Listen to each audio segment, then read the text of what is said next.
Aí, me falam aí se vocês estiverem vendo. Beleza. Tu tem que clicar em mim. Aí. Beleza, então vamos lá. Vocês já conhecem o Spring? Alguma coisa do Spring? Não?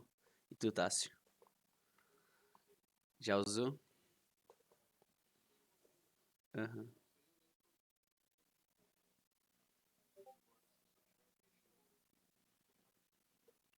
Fechou, então vamos passar pela parada aí mais pra dar uma conhecida.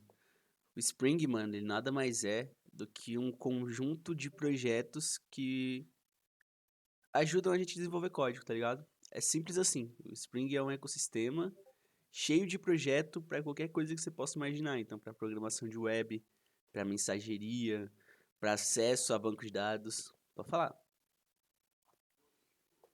Leonei chegou? Opa, peraí então. Vamos. Aí, Leonei tá aqui. Só tava falando do Spring, tá? Você já conhece, Leonei? Um pouco? É. Só o Spring no geral. O Spring no geral.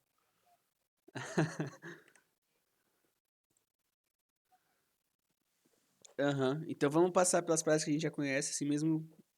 Cuidado só pro Rafa ter uma ideia.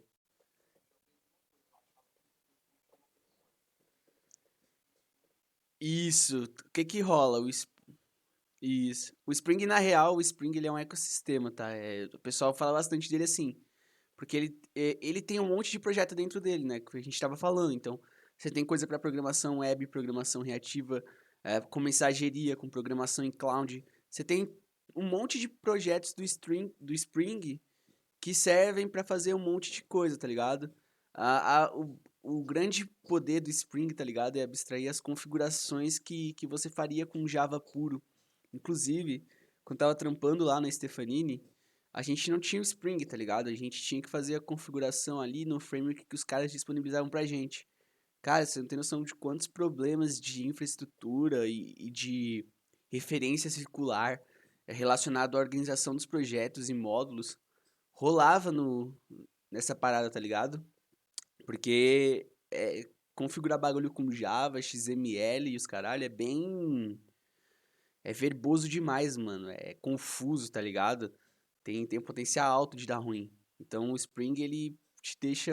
Ele te abstrai dessa parte. Aí ele facilita muito o uso de criar projetos, tá ligado? Outro fato dele é que ele é modularizado, então você pode usar o que você quiser do Spring. Você não precisa usar o Spring como um todo. Você pode usar só a parte da DataJPA ou só a parte de segurança. Enfim, você pode fazer qual módulo você quiser importar e usar no seu projeto, tá ligado? Tem essa vantagem também. E os projetos, eles têm subprojetos. E aí vem o Spring Boot, tá ligado? O Spring Boot, na real, mano, é porque como o Spring tem muito projeto dentro dele, o Spring Boot ele é um jeito fácil de você configurar esses muitos projetos, tá ligado?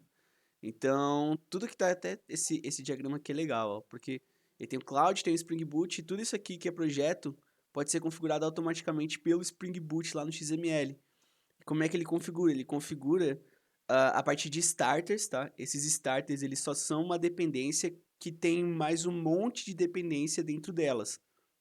E todos eles são configurados, tipo, com uma visão opinativa. Visão opinativa é o jeito básico, assim, basicamente significa que o Spring vai configurar para você usando os valores default que ele considera convenção do mercado como sendo os melhores, tá? Mas isso não te impede de mudar cada uma dessas configurações e versões e tudo mais, tá? Mas aí vale o questionamento. Se você estiver usando o Spring Boot, não tem por que você ficar mexendo em tudo, porque aí não vale a pena usar a configuração automática dele. Mas a ideia dele é realmente deixar o setup do projeto todo preparado com starters, que esses starters é só uma dependência que tem mais um monte de outras e que ele meio que configura automaticamente para você. E essa parte aqui talvez seja a mais importante, tá ligado? Que é o Spring Core e o IOC Container, tá? São basicamente esses quatro coisinhas aqui. Basicamente mesmo, elas servem para você controlar os beans que estão dentro do Spring, do seu projeto Spring. Tudo que tem no Spring, tá? Vai ficar melhor quando a gente for ver no código, mas tudo que tem no Spring e que for anotado como um componente ele vai entender como um bin. Bin, ele nada mais é do que um jeito genérico de você se referir a uma classe ou um objeto que vai ser proveniente daquela classe, entendeu? Ou qualquer outra coisa assim.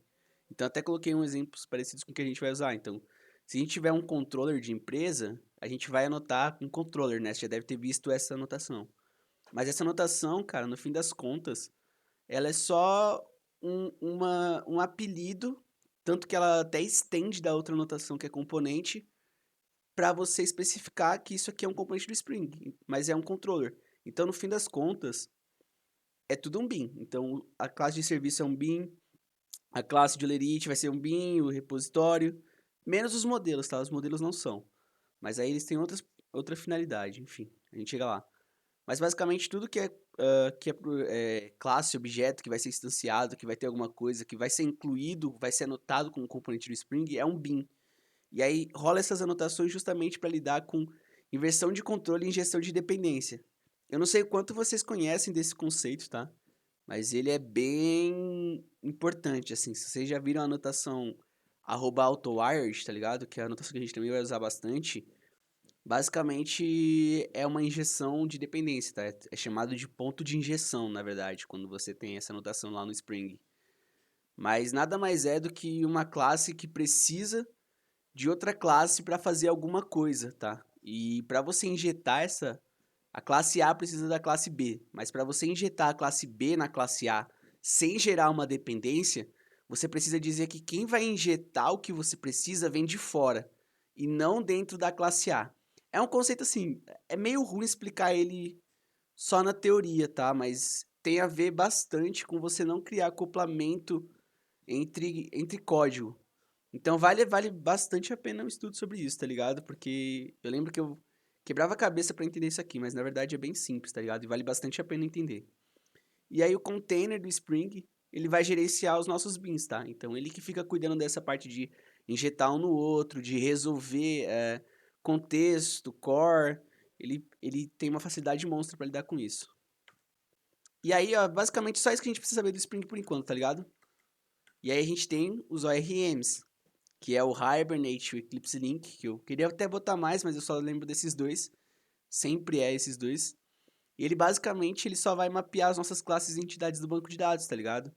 Então aqui eu até botei essa classe aqui que eu tava usando como modelo lá do projeto, tem bastante anotação aqui, aquele rolê tudo que a gente falou, tá ligado?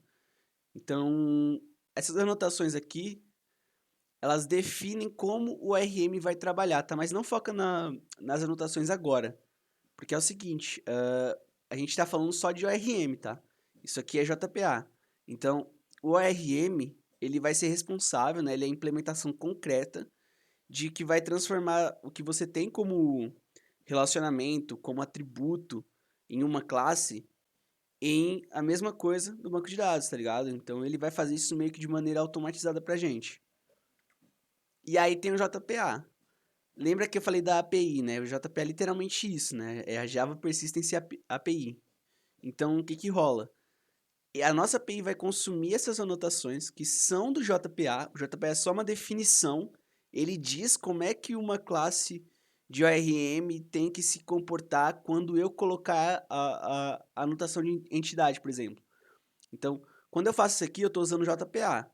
E aí, em tempo de execução, quando estiver rodando o meu projeto, o JPA vai falar para quem quiser que seja que a gente está usando como ORM, seja Eclipse Link, Hibernate ou outro que exista, ele vai falar que isso aqui vai mapear como uma entidade. Quem vai definir o código concreto por trás disso são esses caras, tá? Então é importante ter essa diferenciação.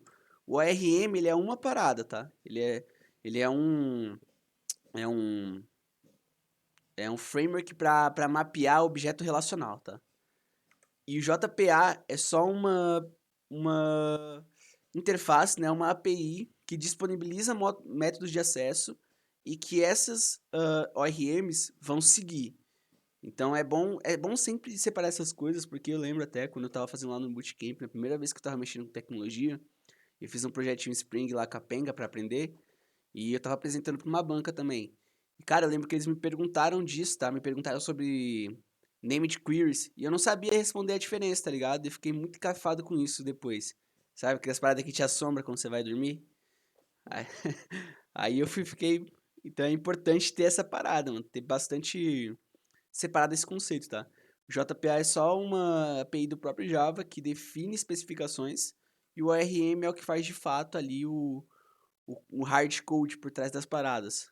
E aí a gente chega no Spring Data JPA, tá? O Spring Data JPA nada mais é do que ele vai te abstrair, tá? Ele também usa o JPA, também usa o Hibernate por baixo dos panos, Hibernate ou qualquer outro ORM, mas a verdade é que ele te dá uma interface do Spring Data JPA que vai te fornecer muitos métodos para você lidar com operações básicas. Então, inserir, paginar, atualizar, excluir, todas essas operações básicas de banco de dados, o Spring Data JPA, que é a interface, já fornece para a gente. Então, no nosso repositório, o que vai rolar? A gente vai criar um repositório específico para um recurso, vai estender do Spring Data, e a gente já vai ter todas as operações de CRUD já vão existir aqui dentro, tá ligado? E a gente não precisa implementar esses métodos, tá? Quando você estende uma interface, você tem que sobrescrever os métodos, né? Não é sobrescrever, você tem que... tá certo, tá? Você tem que fazer a implementação concreta deles. Só que como a gente vai usar um repositório, a gente não precisa, a gente vai chamar a interface, a gente não vai ter que sobrescrever nada, tá? Mas isso não significa que esses métodos da implementação concreta deles não vai existir. Eles existem, tá? Mas o que rola? É que o Spring fornece uma implementação pra gente em tempo de execução, tá? Então, o que eu quero passar com isso é que você provavelmente nunca vai ver essa classe de implementação concreta. Você nunca vai ver esse código, tá? Você pode procurar e eu acho que você vai achar. Mas você não vai ver ele porque em tempo de execução o Spring vai lá e busca ela, instancia, gerencia o ciclo de vida dela e usa. Então é bem abstraído mesmo esse trabalho da gente trabalhar com queries, com operações simples no banco de dados, sem precisar fazer uma implementação para isso, tá? É bem maneiro, na verdade. Mas o repositório do quê? Como é que rola, tá? Esse meu repositório é só o que a gente, por exemplo, vamos supor que a gente quer fazer a inserção de um funcionário no nosso banco de dados. A gente teria um repositório de funcionário. O repositório, ele é um padrão também de projeto, tá? Também vem do domínio, pelo que eu sei, e falaram. Ele é um padrão que te diz assim, mano. Essa classe aqui que tu tem vai fazer a comunicação com o banco de dados, tá? E ele é uma interface justamente porque a gente não quer fazer a implementação concreta dele aqui. A gente quer poder trocar a implementação concreta dele a qualquer tempo. Então, eu teria, por exemplo, um funcionário repositório. Eu sei que essa classe vai me fornecer os métodos que eu preciso para interagir com o banco de dados. Se ligou? Então, eu posso ter o meu adicionar, o meu excluir, o meu consultar. Eu posso ter qualquer operação que envolva o banco de dados no meu repositório. E ele ser um repositório, ser tratado como repositório, ser tratado como uma interface, é justamente para você não criar código ali dentro que dependa de uma conexão com o banco de dados, entendeu? Então, se você está usando Postgres, mas quer trocar para MySQL, você não vai ter que refatorar essa classe. Você muda a implementação que ela tem. Você pode ter uma implementação concreta para MySQL, uma implementação concreta para Postgres, para qualquer banco de dados que você imaginar, entendeu?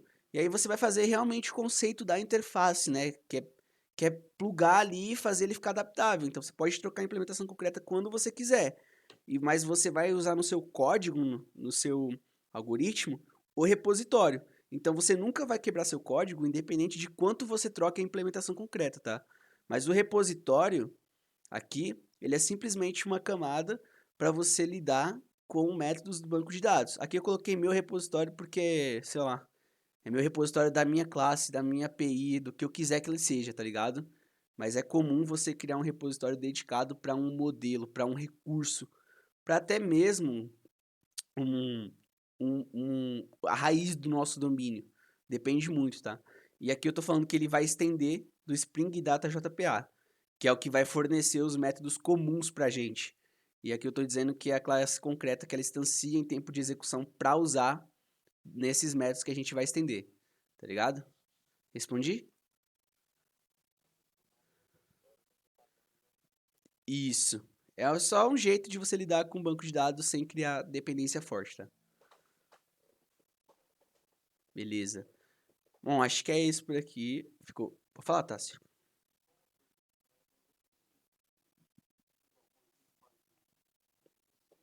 Uhum.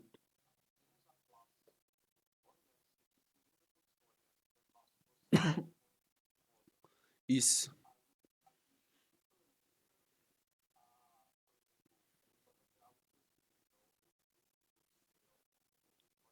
Uhum.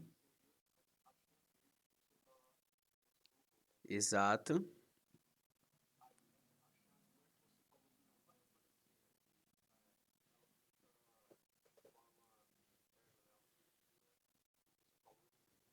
Em tempo de, em tempo de execução. É. É isso aí, é o código. É porque assim, aqui são interfaces, então a gente não tem código concreto aqui.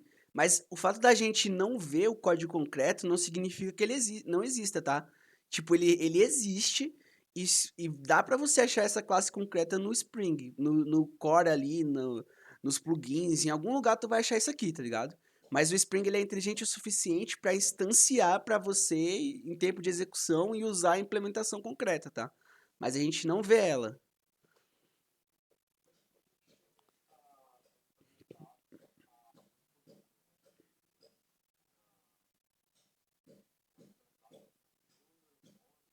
Isso aí. Serviço.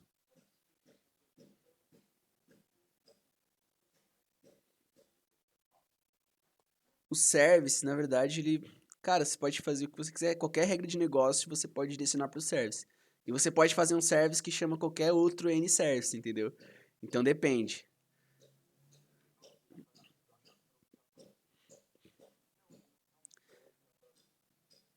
Ó, nada, na verdade.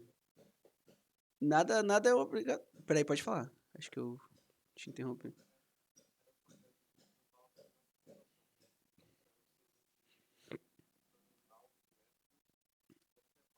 Ah, tá. Aham. Não, aí que tá. A sua service, mano, ela é um jeito de você informar para o Spring que aquele seu componente é um componente de serviço, então ele é um componente de regra de negócio. Você pode fazer, mano. Eu, por exemplo, poderia pegar todo o meu código e botar no controller, não daria problema nenhum, tá ligado? Mas assim, o service ele é tipo é para você separar e para você criar uma organização e gerar menos dependência, e criar serviços específicos e poder trabalhar com eles no código, entendeu? Assim, de uma maneira mais organizada, mas nada te impede de, por exemplo, definir uma classe e fazer tudo lá dentro, tá ligado? Então é mais assim, realmente um guia. Nós vamos voltar, deixa eu ver se. Não tenho mais nada, tá? Acabou aqui a apresentação. Então, vamos para a prática, tá? Tô vendo minha tela do Chrome inteira? Tá. Então, como é que a gente inicia um projeto de Spring, tá ligado? No Initializer, cara. Deixa eu ver aqui. Spring Initializer.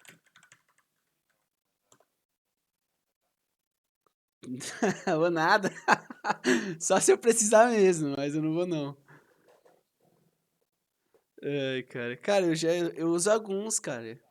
Eu tenho alguns cursos na Udemy. Eu quero, sei lá, eu quero se eu fosse fazer, mas eu vou fazer ADS, assim, não vou nada muito matemático não, eu vou mais pra arquitetura.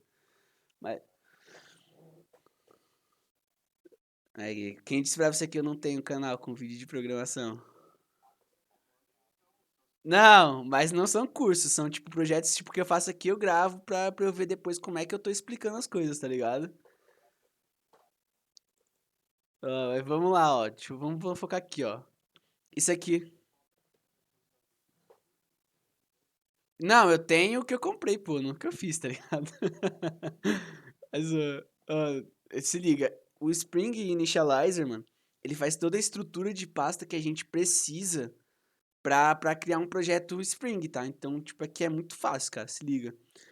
Aqui seria o domínio, né, que é o domínio aqui, só que invertido, então poderia, sei lá, cbr.com, ponto nome da nossa parada, só que eu não vou dar nome nenhum, porque, né? E aí o nome aqui seria o nome que fica lá dentro da pasta. Então eu vou jogar o nome de API. Não vou dar nenhum nome concreto para essa parada, tá? Então, olha só, aqui tem uma descrição comum e aqui é o nome do pacote, ó. O pacote principal da nossa API como um todo vai ser br.com.api. Daí tem o package que você pode fazer, jar ou war, geralmente é jar. Versão do Java eu sempre uso a mais recente. Versão, o gerenciador de dependências, né, que pode ser Maven. Se tá, se tá aqui, vamos pressupor que sim, mas eu não sei te responder não. Aham. Não, provavelmente sim, tá? Se não tiver um Java 19 e tal, esse 18 aqui provavelmente deve ter um LTS, sim. Eu sei que o Spring não costuma botar dependências que não estão LTS. Mas pode ser que sim, tá? Eu uso sempre a mais recente mais pra, sei lá, ver se mudou alguma coisa, sabe? Tipo, mudou algum. Deu dar um erro quando estragou a parada, se ligou? Que aí já resolve. Aí tem o gerenciador do projeto, né? Que pode ser Maven ou Gradle. Eu já vi o Gradle assim, mas eu nunca usei realmente o Gradle, tá ligado? É, tem gente que gosta, porque porque ele tem menos, ele é menos verboso, né, mano? Tipo, ele tem uma linha, são poucas linhas de dependência com o Gradle, então tem uma galera que diz que ele é mais tranquilo. É, ele é menos verboso, né? Só que, pô, eu gosto do Maven também, então, tipo, eu uso o Maven. Acho ele mais prático, mas vale a pena talvez ver o Gradle depois.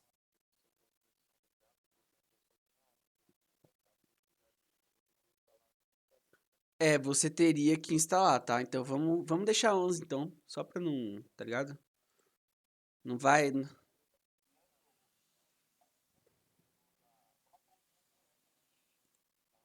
É, assim,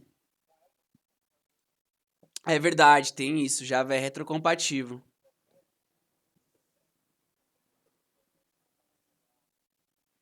É verdade, já. É, assim, você usa que ideia, João? João não, ó. Rafael, você usa que ideia?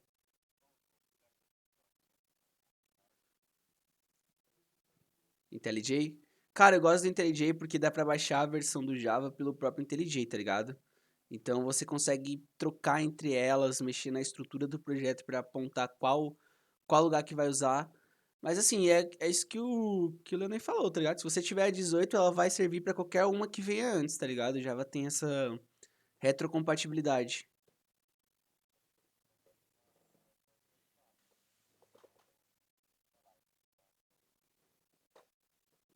É que eu não sei, o meu.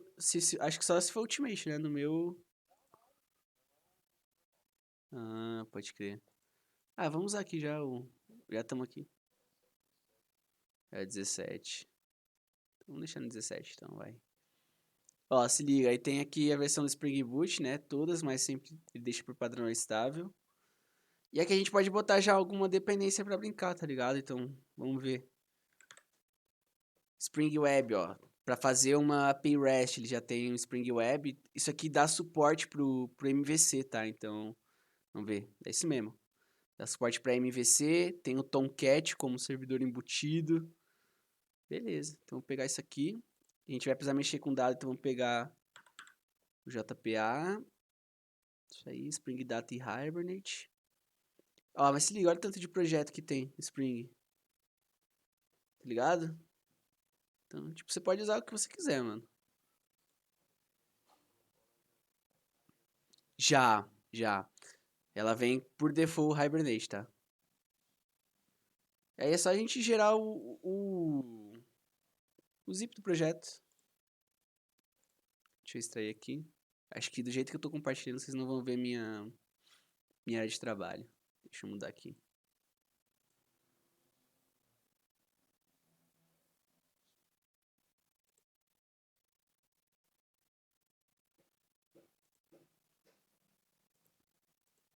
Deixa eu pegar a tela inteira. Vai ser mais fácil. Oi.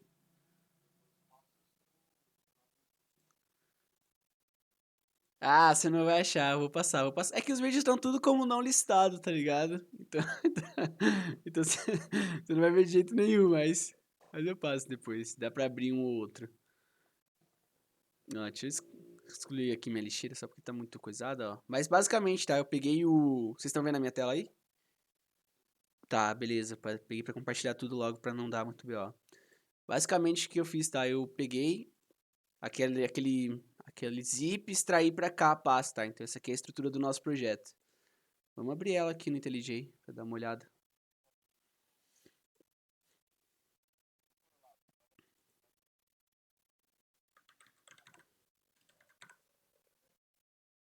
Marketplace. Spring Initializer and Assistant. Ele é integrado com esse Spring Initializer? Ah, tá. Maneiro, maneiro. Não sabia não dessa brincadeira. Ah, ele vem certinho, ó. É legal, mano. Tô ligado, tô ligado. Tenho vários plugins aqui. Deixa eu abrir aqui, ó. Cara, olha só, o Spring e o Eclipse, tá? O Spring e o Eclipse, ó. O Eclipse e o IntelliJ. Eu tava querendo, mano, quando eu fui estudar Spring Boot, eu tava querendo ver o Java Web com Servlet, tá ligado? Que é os primórdios, sabe? Sem muita configuração com Spring. Que é a trilha que a Lura recomenda, né? Que é até tipo uma parada. Você vê como era ruim e pra que o Spring nasceu. Cara, eu fui tentar fazer no IntelliJ, eles usavam o Eclipse, tá? E aí você tem que ter o Java EE e um suporte diferenciado. Aí eu falei, vou fazer no Eclipse porque eu prefiro Eclipse. Vou fazer no IntelliJ porque eu prefiro IntelliJ. Cara, eu não consegui, eu fiquei horas tentando fazer o IntelliJ funcionar com o Tomcat, fiquei pesquisando. Aí eu vi que o Ultimate, ele conseguia fazer isso, tá ligado? Trabalhar com esse tipo de projeto. Mas o Community não, mano. Aí eu acabei desistindo, tá ligado? Mas eu, caralho, cara, eu sofri, viu, mano? Pra tentar fazer funcionar. Só isso.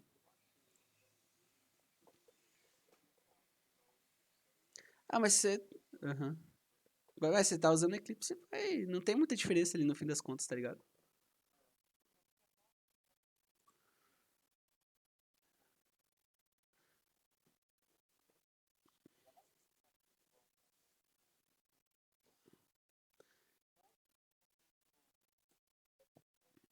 É, tô ligado. Eu sei qual você tá falando. Eu esqueci o nome agora também, mas eu sei qual você tá falando. Eu esqueci o nome. NetBeans, isso.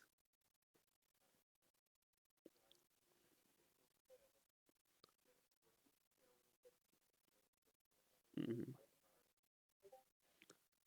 Eu sou acostumado a usar os dois, tá ligado? Porque quando eu trampei, o framework dos caras só funcionavam com, com Eclipse, isso. Então tinha que usar o Eclipse, tá ligado?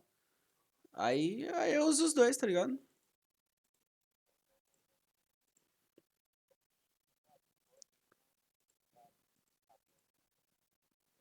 É, tô ligado, tô ligado, tô ligado.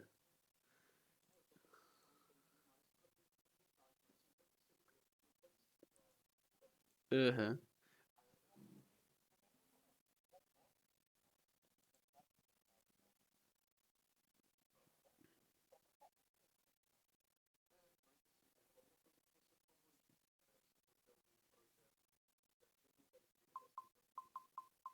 é verdade. Ó, mas vamos lá. Abri aqui o projeto no IntelliJ e tem aquela estrutura inicial, tá? Então a gente tem aqui, ó, isso aqui é do próprio IntelliJ, isso aqui é o wrapper do Maven.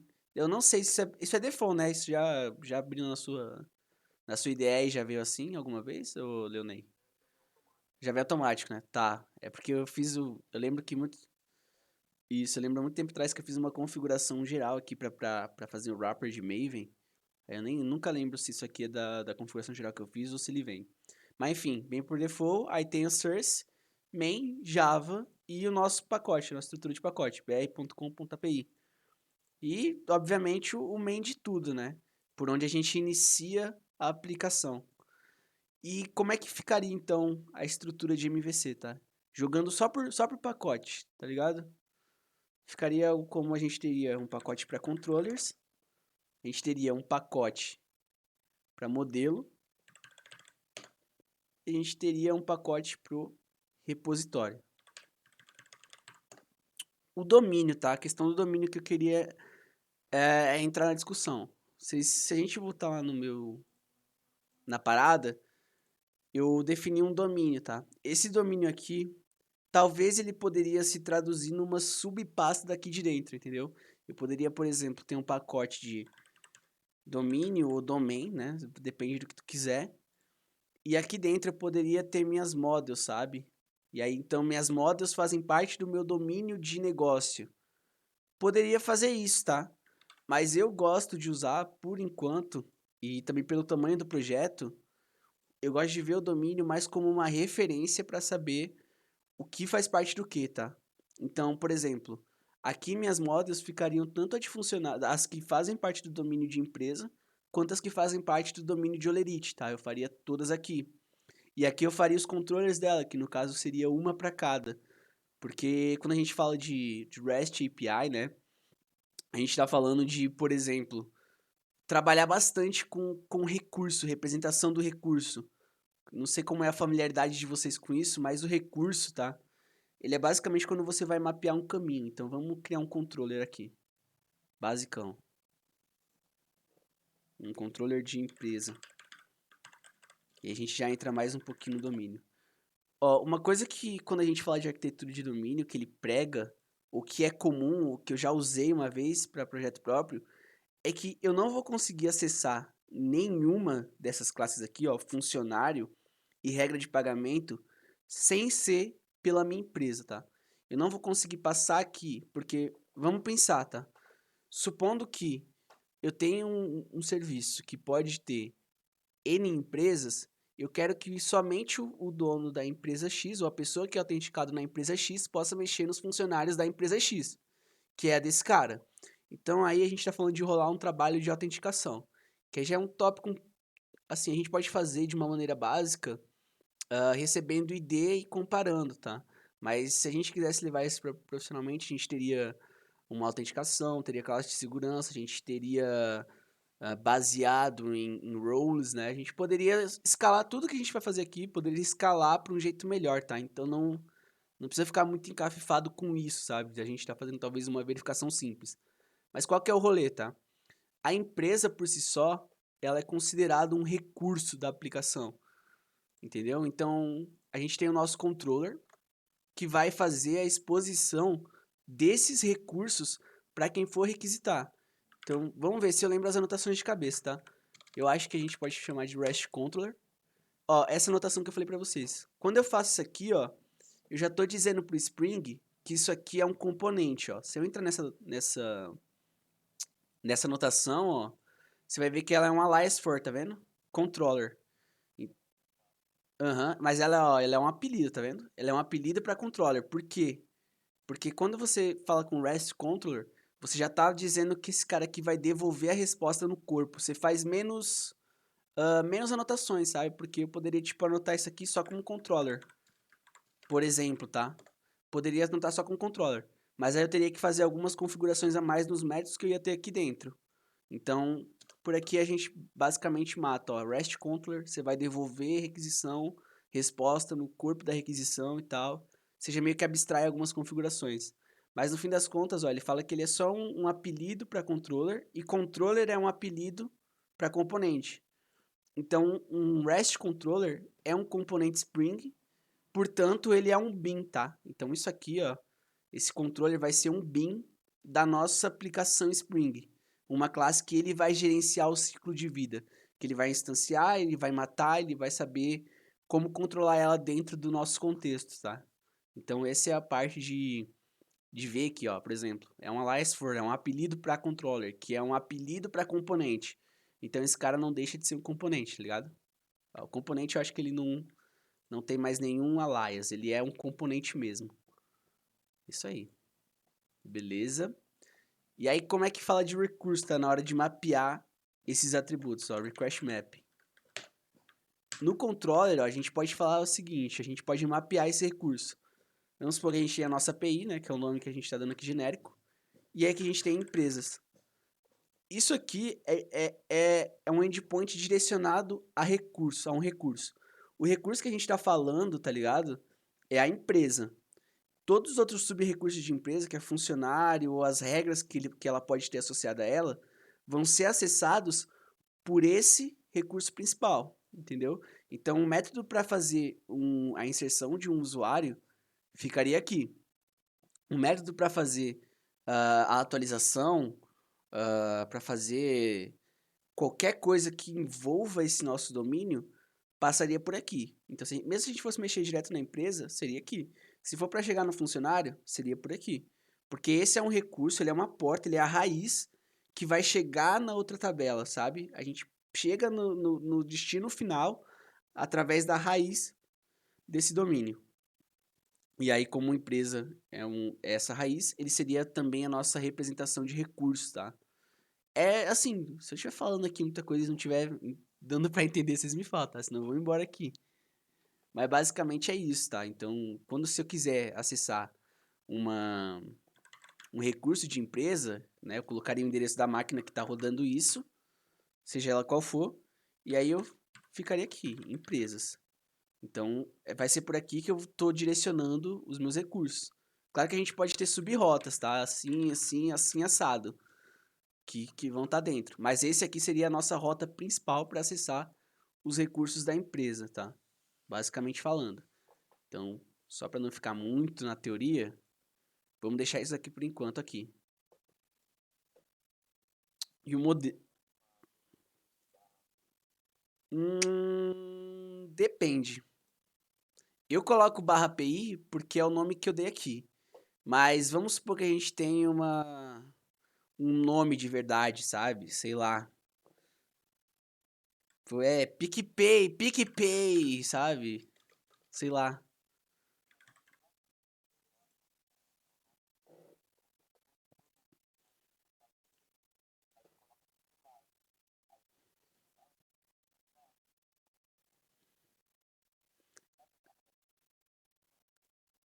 Aham. Mas é que acho que essa parte aqui ele sacou. Ele tá perguntando dessa API aqui, ó. É isso, né, Rafa?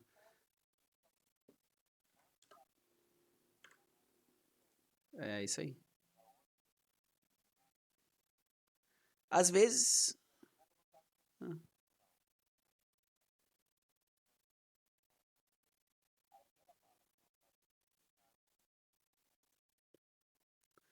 ah, é bem esse esquema. É bem esse esquema, sabe? Aqui eu tô dando API.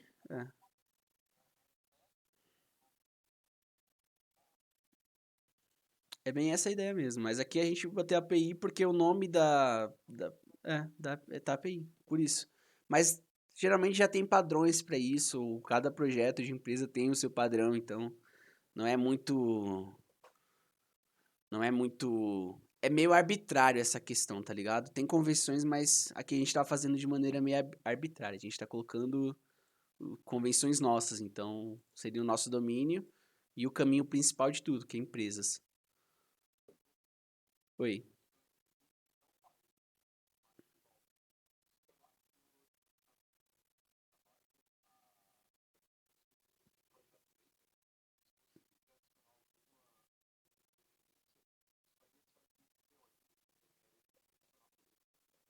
Isso aí, isso aí. Uhum.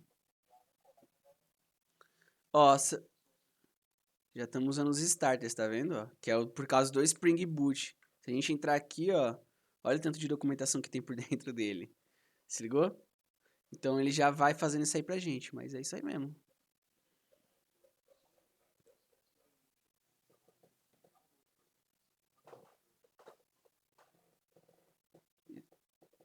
Isso aí.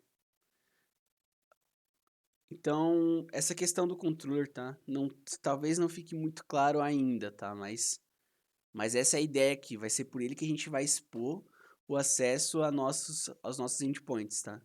Aos nossos recursos, aliás, a nossa programação aqui dentro. Então, para ter aquela questão do banco de dados, tá? Para ter aquela questão de da gente fazer alguma coisa aqui automaticamente. Eu vou criar um modelo agora. Vou configurar aqui o banco de dados rapidinho para a gente ver se a gente consegue fazer funcionar de algum jeito. Eu tô vendo agora qual seria o melhor parada para eu modelar, se ligou? Eu acho que empresa é melhor porque o Olerite ele é composto por vários outros objetos. Então a gente teria que trabalhar no mapeamento dele. E eu acho que dá pra mudar algumas coisinhas aqui também. Então, deixa eu pensar. Vamos de empresa que dá pra fazer mais legal. Então vamos modelar uma empresa.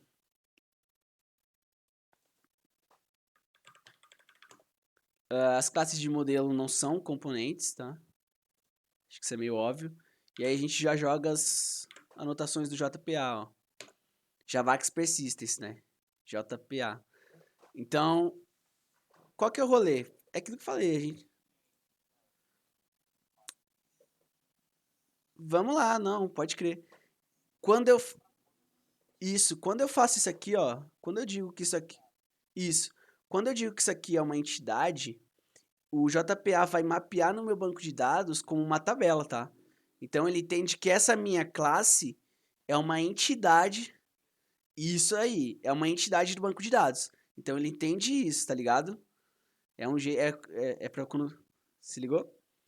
Se você quiser dar um nome qualquer, você pode fazer outras anotações, tá ligado? Tipo table. Daí tu pode passar um valor de name. E aí você lá, vamos supor que você use por default as suas tabelas no plural. Então você poderia passar empresas. Porque se você rodar, tanto faz assim no fim das contas, sabe? Eu já vi assim, ó, tudo maiúsculo, já vi tudo minúsculo, depende, mano, eu acho. Aham, vai mais dessa parada. É, assim, no banco de dados que eu vi lá, eles usavam tudo maiúsculo, hein? O nome da tabela, os atributos também, tudo maiúsculo. Aham. Mas aqui é só pra, tipo, se você não colocar essa anotação aqui pra mudar o nome da tabela no banco de dados, ele vai sempre pegar o default de cada classe. Ele vai pegar o default do que está definido. Então ele provavelmente gravaria isso aqui como empresa lá no banco de dados. E a gente tem os nossos atributos, né? O primeiro deles é o ID.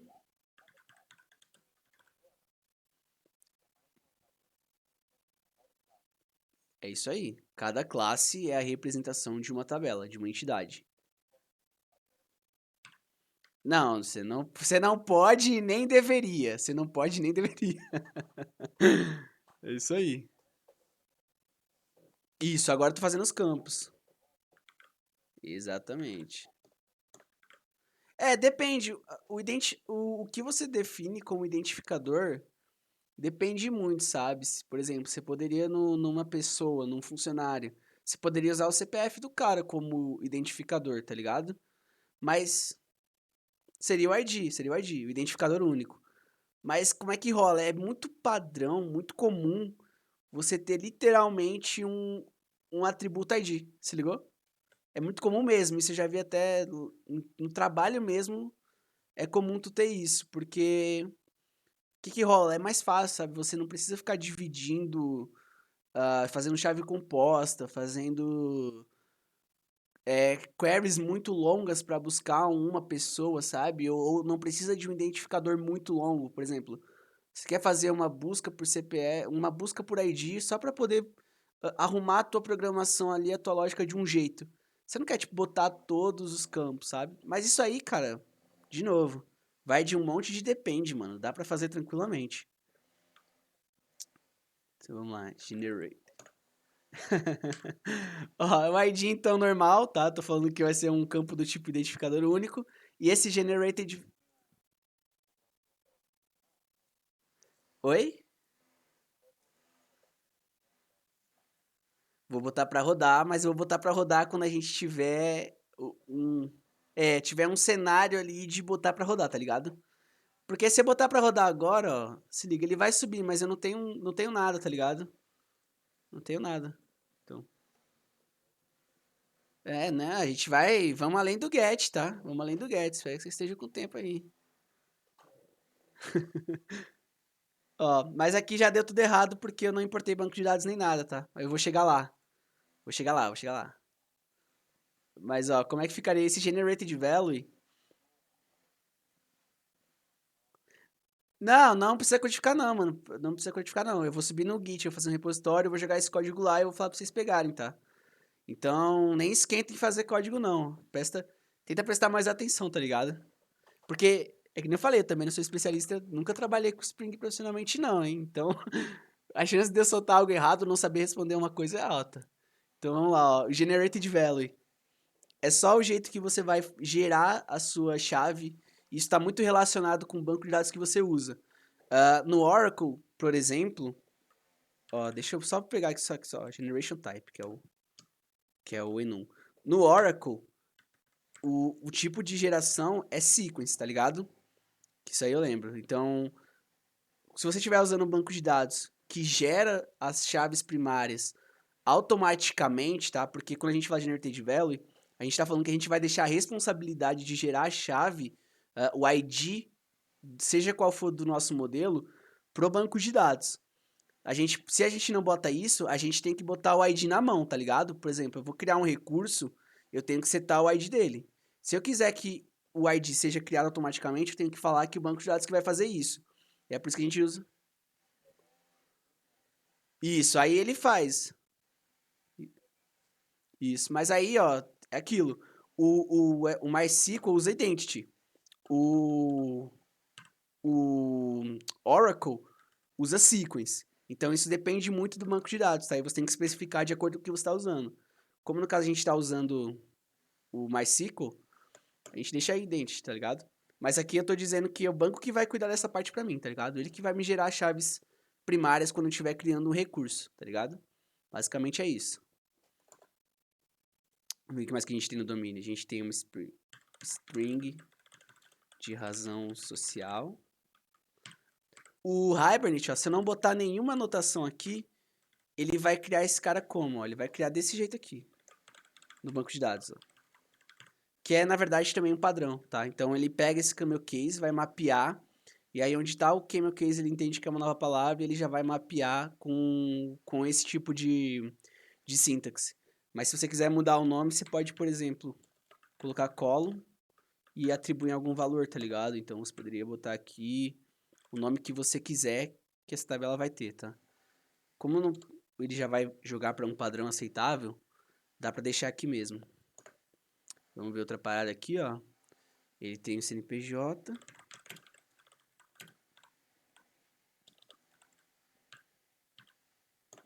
E... E agora a gente tem outras duas relações. Eu não vou mapear isso agora, porque eu quero primeiro mostrar isso aqui funcionando.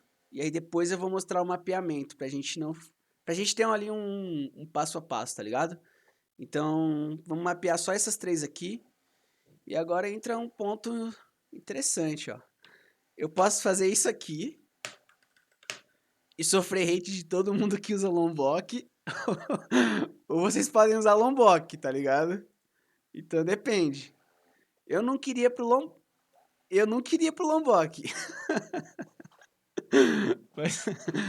Mas a ideia é a seguinte, a gente vai precisar disso aqui para que o Spring consiga trabalhar na hora que a gente estiver com os dados. Então, se você usar isso aqui desse jeito, mas não gerar nada, ó, vai ser muito comum tu chegar para fazer uma requisição e você não ter atributo nenhum no seu JSON, você não ter nada, falhar alguma regra de negócio, porque é o seguinte, um jeito que o Spring vai ter de interagindo com o seu objeto vai ser usando os getters e os setters, tá ligado? Então, se você quiser, tipo, ter uma noção maior de, tipo, pra onde eu vou usar, quando eu vou usar, o que eu preciso usar, você poderia, por exemplo, tirar tudo e ir fazendo aos poucos. Que é até um jeito legal, recomendado de se fazer. Mas como eu já tenho, né, vai tudo de uma vez, tá ligado? Então, Exatamente. Exatamente. Aham, é isso aí. Esses dias, cara, quando tava no projeto, eu fiz lá uma parada pra mostrar pra mina, né, como é que funcionava o back-end, e não tava vindo resultado nenhum. Eu falei, nossa, tô maluco. Tava vindo um array, tava vindo um JSON de objetos, e tinha 3 objetos, mas eles estavam tudo vazio. Eu falei, nossa, o que aconteceu? Daí eu fui olhar, mano, eu simplesmente tinha esquecido de gerar getter e setter, tá ligado? Desenhar na cara e esqueço essas paradas ainda. Sempre esqueço. Ó, mas basicamente a gente tem um modelo aqui mapeado, tá? Agora vem a parte da gente interagir com o banco de dados. Aqui no nosso projeto Spring, a gente tem esse Application Properties, que é basicamente um, uma parada de configuração maior para a aplicação como um todo, tá? Você pode colocar diversos atributos aqui que vão servir para a aplicação no geral. Você pode ter vários arquivos do tipo properties de application, então você poderia ter um para teste, um para produção, um para desenvolvimento, e aí você poderia trocar eles com profiles, mas não vamos entrar muito nisso por agora. Basicamente que fique conste nos autos que isso aqui é só um arquivo que vai te abstrair de gerar no código a configuração que você precisa, tá? Ele vai ler daqui para gerar essa configuração. E um bom exemplo disso é com o banco de dados. Então, deixa eu abrir um projetinho que eu tenho aqui, que já tem isso aqui configurado. Não tem nenhum Open Reset, mano. Oi? Isso aqui é um modelo de empresa, tá?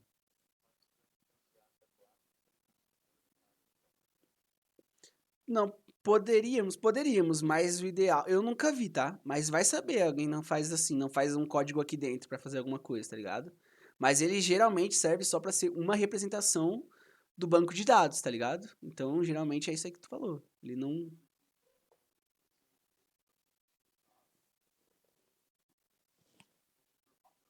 É isso aí, é isso aí.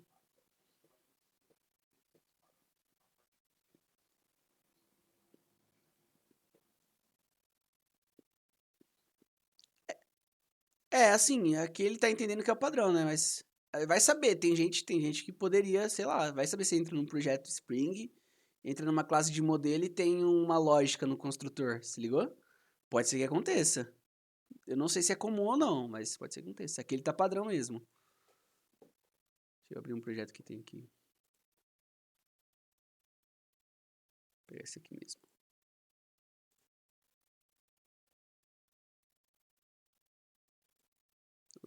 Foi.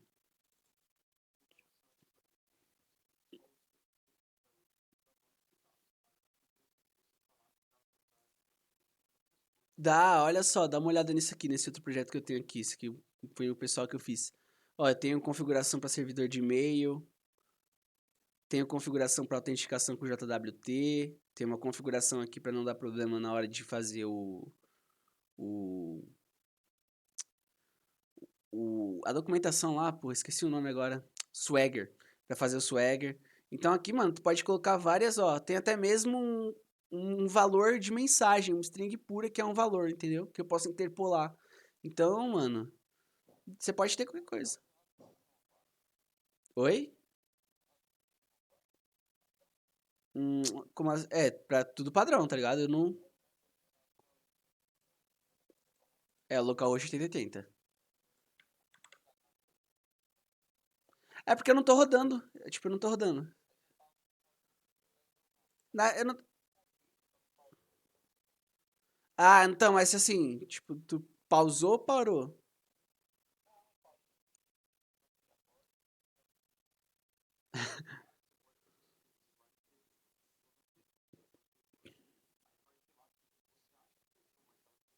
É isso aí, é isso aí.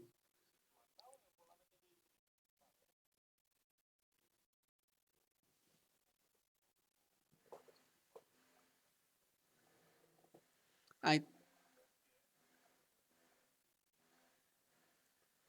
ó, então peraí, ó. Pra você ver, ó, o banco de dados não roda na 8080, tá? Ele roda em outra porta. Aham.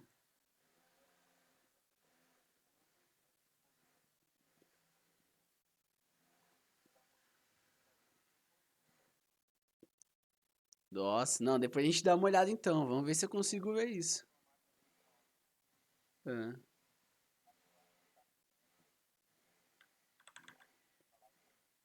pode ser, mas vamos dar uma olhada depois, ó. Ah, basicamente. Aí que você tem que botar a sua senha e seu root, né? Obviamente, mas são só configurações padrões de banco de dados, tá ligado, Rafa? Então, eu tô falando qual que é o dialeto que o ORM vai usar. No caso, como eu tô com MySQL, ele vai usar o tipo MySQL 5. Esse aqui é bem Ctrl+C, Ctrl+V da internet, tá ligado, mano? Tu vai pegar e vai ver como é que funciona. E aí você vai só substituir o password e o seu usuário mesmo pra fazer a conexão com o seu banco de dados. E essa string aqui, ó, geralmente dá problema se você não mexer nesses server time zone, tá? Então, você tem que ir passando, ó, tipo, ele tem algumas configurações, então, sei lá, API pagamento, vamos chamar assim, no banco de dados. Ele vai criar o database se não existir, tá marcado como true, vai usar o time zone server de América São Paulo. Só vou pegar umas outras configurações que é importante também, ó, essas aqui do JPA, tá ligado? Isso aqui é muito bom, mano, para que você, na hora que você estiver vendo as queries que o programa tá gerando. Então, se você botar JPA show SQL true, você vai ver como é que a query está sendo feita para fazer uma busca determinada, entendeu? Isso aqui ajuda muito na hora de melhorar a performance, porque nem sempre as queries têm uma estrutura muito boa. É comum ter problema de N+1 no Spring, sabe? Se você não trabalhar ali elas direito, tá? Então, você tem que pensar na otimização da query. Então, é sempre bom mostrar como é que as queries estão sendo feitas. E aqui ele só faz um format, então ele deixa lá bonitinho. Insert, aí dá um enter, blá blá blá blá. Então ele só faz um insert. E aqui é o tipo do banco de dados que vai ser gerado, tá? Automaticamente. Foi aquilo que eu falei pra vocês, tá? A gente não vai precisar se preocupar com ter um modelo de um banco de dados, modelar, criar lá na base, fazer o script, blá blá blá.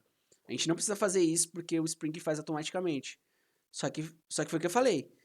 Não é profissional usar isso aqui, tipo, sei lá, em produção, homologação, essas paradas. Ninguém usa. Você usa realmente um banco de dados criado por alguém que faz banco de dados. Porque isso aqui, para desenvolvimento, é muito bom. Só que é perigoso pra caralho em produção e essas paradas. Então, por isso que eu sugeri fazer um versionamento, né? Até porque é mais fácil a gente chegar lá na banca e falar, ó, a gente versionou o banco de dados e blá blá blá. É uma parada mais pra se comentar, tá? Então, é uma parada que eu vou estudar depois.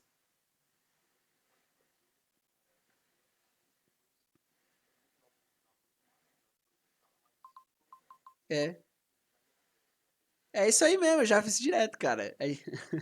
Eu pego o SQL que ele gera aqui todo, daí eu pego, jogo lá no SQL, arrumo as chaves estrangeiras, né? Porque ele bota um puta código. Aí você, claro, define, deixa bonitinho e usa, tá ligado? Então vale a pena fazer isso também, com certeza. Aí vamos. Pode falar. É possível sim.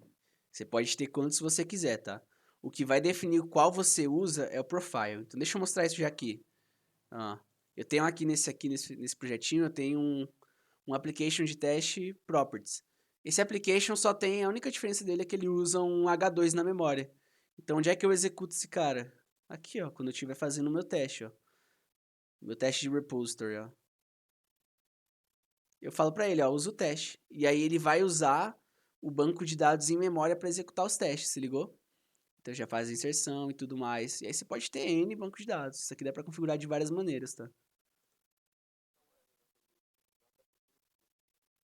JDBC. JDBC, tá. Eu vou ter que lembrar, tá? Eu lembro vagamente. Mas isso aqui é do Java, tá? Esse JDBC se eu não me engano, posso estar falando besteira, faz tempo que eu vi. Mas JDBC ele é um conjunto do Java que ele usa para fazer conexões com um banco de dados. Então você poderia usar o JDBC direto, se ligou? Você não precisaria fazer isso aqui tudo.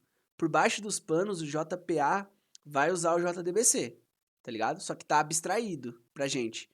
Então esse URL fala, ó, usa o JDBC. Dá até pra gente pesquisar, tá? Pra não falar muita besteira aqui. Mas tenho quase certeza que é isso. É isso aí, é uma API do Java para você se comunicar com o banco de dados, tá ligado? Então, todo esse rolê que ele faz automaticamente, aqui ó, result statement, eu não sei se você já chegou a trabalhar com isso, tá? Mas a gente vai fazer a parada de um jeito muito fácil. Só que se a gente fosse usar o JPA puro, a gente teria que fazer várias configurações, do tipo, a gente teria que fazer a busca, depois fazer a busca a gente teria que pegar o resultado, e a gente pegaria o resultado e ia mapear para nossa entidade. Entendeu? A gente ia ter que fazer todo esse trabalho com código concreto, implementado. Aqui, isso vai ser full automático, tá ligado? Toda essa conversão. De pegar resultado, de gerenciar um contexto de persistência. Tudo isso vai ser feito automaticamente aqui pelo Spring com o JPA usando o JDBC por baixo dos panos, tá? Mas se você quisesse usar o JDBC sozinho, você conseguiria. Só que aí seriam mais coisas para você mesmo gerenciar, tá? Então, por enquanto, entendi ele como sendo o driver de conexão com o banco de dados, tá ligado? Mas assim, vale a pesquisa depois, tá? Mas basicamente é isso. Faz tempo que eu não uso JDBC e nem vejo sobre, então provavelmente falei alguma besteira no caminho, mas tenho quase certeza que é isso. Aí vamos ver. Tá. Nós fizemos o padrão que vai ter, create drop, tá lá, vai ler query, mostrar SQL. Acho que já tem tudo que a gente precisa. E claro, né? Quando a gente vai falar, ó, com banco de dados, a gente tem que ter a dependência do banco de dados que a gente vai usar. Então não devia ter fechado o projeto. Devia ter pegado aqui. Deixa eu abrir.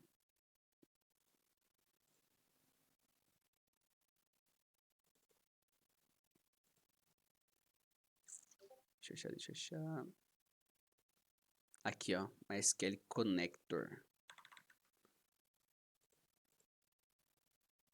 Pronto. Essa dependência aqui é daquele rolê. Você pode usar qualquer banco de dados que você quiser, tá ligado? Só que pro Spring se conectar, pro JDBC entender o driver de conexão que ele tem que fazer com isso aqui, a gente tem que botar na dependência, beleza? Então aqui eu botei uma do MySQL normal, e aí eu acho que ele vai conseguir já se comunicar com o banco de dados.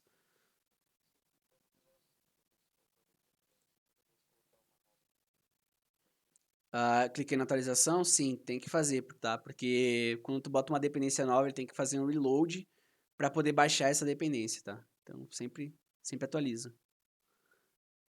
Bom, se eu não esqueci de nada, eu acho que já dá pra darle e a gente dá pra ver isso aqui sendo criado, tá? Então vamos dar uma olhada. É da verdade. Ah lá, aparentemente deu certo, ó. Olha o SQL aqui. Create table. Se ligou? Então já sai pra gente catar isso aqui depois, tá? Então vamos ver agora no banco de dados pra ver se deu certo.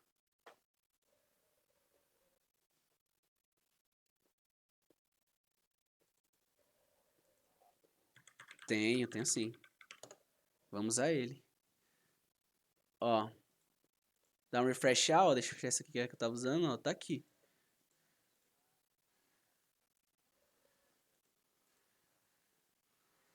Então olha só. Aham. É assim, mano. Isso aqui é uma pra fazer na mão. Se levar muito tempo, ia ser um bagulho chato, mas né? Spring, facilidade. Então se liga. A tabela que a gente mapeou, tá? Que a gente mapeou, tá aqui, ó. Empresas. Se a gente olhar no banco de dados, empresas. O nosso banco de dados, fui eu que coloquei, ó. Deixa eu mostrar aqui. Ó, aqui na string de conexão, ó, viu? Depois que eu passo o driver de conexão, o banco de dados, a porta, eu coloco aqui o nome do meu banco de dados, tá? Você pode escolher, mas essa é a padrão, tá? É a padrão que sobe. É a padrão. Eu sempre uso a padrão, tá? Mas você pode mudar. Vai ter que pesquisar um pouquinho e, assim, pode ser que seja. Não é difícil, mas você vai ter que dar uma olhada. Mas dá pra mudar fácil, tá? E aqui eu coloco o banco de dados, ó, e ele já criou sozinho por causa disso aqui. Aham. Isso aí, create database if not exists, if not exist, botei true. Então você pode passar uns parâmetros, tá, nessa string de conexão. Você pode passar vários parâmetros, tá? E aí ele vai criando pra você de acordo com isso. Então ele já pode falar.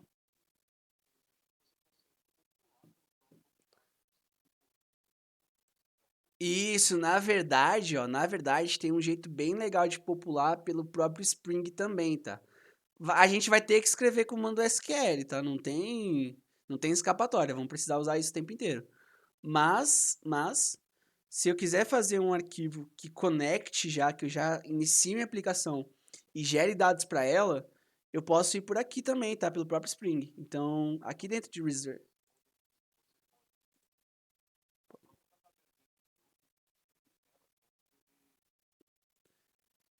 Tô ligado, tô ligado, tô ligado. Só que assim, aham. É que eu não faço muito isso, tá ligado? Eu não tenho esse costume. Mas dá pra fazer também, dá pra fazer N jeitos, tá ligado? N jeitos. Só que assim, eu gosto de usar isso aqui, tá ligado? Deixa eu ver se tá aqui nessa API não tá. Ó, deixa eu abrir uma outra API aqui que eu tenho. Do projeto que eu fiz lá pro Hackathon. Deixa eu ver se tá aqui. Puta, eu excluí ela, quer ver? Que merda, tá? Vou usar essa aqui também tem. Ó o rolê de domínio que eu falei, ó. Tem uma classe para domínio, e a gente teria seções, modelo, repositório, tá ligado? Serviço. Dá pra fazer, é só mais um jeito. Ó, esse cara aqui que eu tava falando, ó. Import SQL. Um arquivo assim, mano, você pode popular um script do jeito que você quiser pra você sempre ter dados. Isso, ó, porque... Não, pode ir. Vou criar aqui enquanto isso.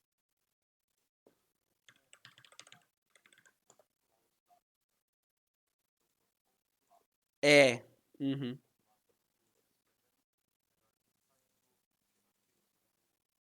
Não, é isso fora de questão, mano. Tipo, não, não vale a pena mesmo, tá ligado? Você chamar o endpoint pra fazer um cadastro o tempo inteiro. Não vale a pena porque pode ter regras, entendeu, mano? Também.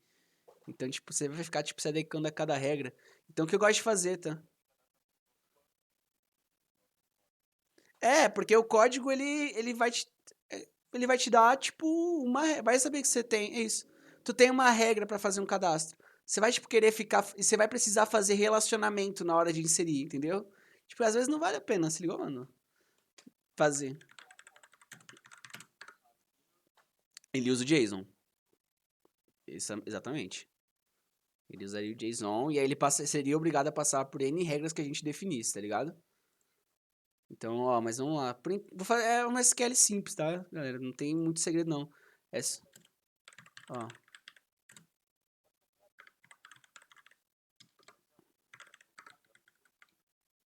é.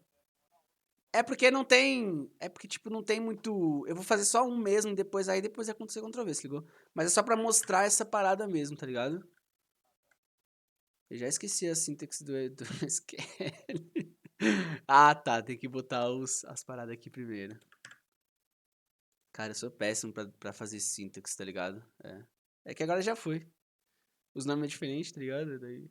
Mas é só copiar e colar, você tem razão. Não preciso passar ID, tá ligado? Então, é nome, CNPJ e razão social.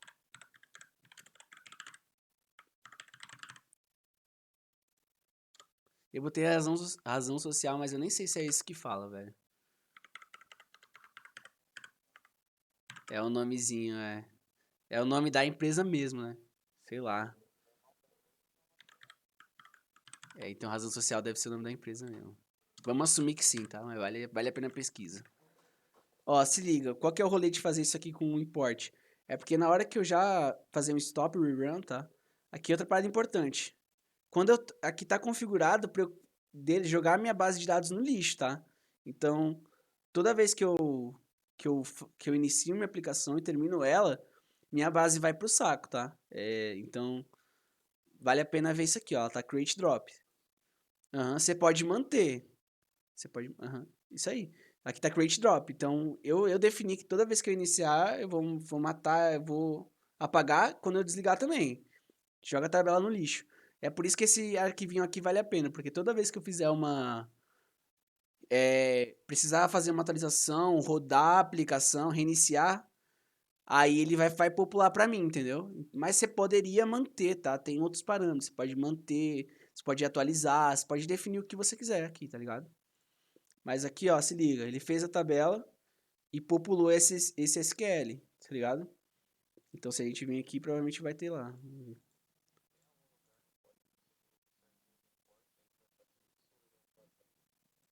Ele tem que estar, ó, ele tem que estar com esse nome, ele tem que estar com esse nome, nesse formato, dentro de resources, tá? Ele, isso. Não sei se você mexer para ele em outro lugar, você tem que mexer em alguma configuração, não tem esse nível de conhecimento. Mas para que ele funcione automaticamente é esse nome, nesse formato, nessa pasta, tá ligado? Automaticamente. Aham, automaticamente. E aí, ó, se liga. Já... É, só um jeito assim, mas assim, de novo, o ideal é a gente ter realmente um banco de dados versionado, pra gente poder trabalhar com versionando ele, é um jeito mais profissional, tá ligado? Mas aqui se liga, já inseriu, então toda essa parte, cara, de você fazer um banco de dados, inserir dados, mudar tabelas, blá blá blá, você pode ir fazendo por aqui, tá ligado? Você pode ir definindo os comandos aqui. Então você já vai sempre criar o banco de dados populado de algum jeito, tá ligado? Então, o ponto que eu queria mostrar mesmo era só isso, ó. Eu só precisei falar que isso aqui é uma entidade pro JPA, só precisei definir meu ID, e aqui eu nem botei mais anotação nenhuma, eu simplesmente populei minha tabela. Fiz minha tabela do banco de dados, tá ligado? É simples assim, mano. Agora, pra gente ver a parte do controller, tá? Vamos chamar isso aqui. Ó, o controller, ele funciona com verbos HTTP.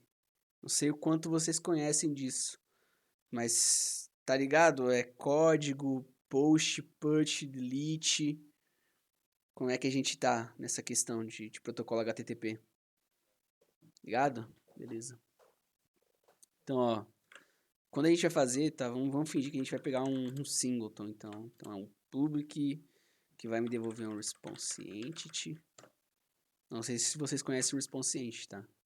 Mas aí o que vocês não conhecem, vocês me falam. De empresa. Então vamos lá.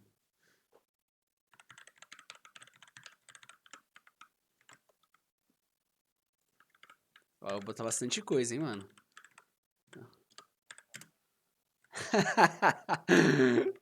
Ai, relaxa, né? Relaxa. Relaxa. Não, vamos chegar lá, tá? Mas é do Spring pro padrão MVC. Especificamente falando, tá?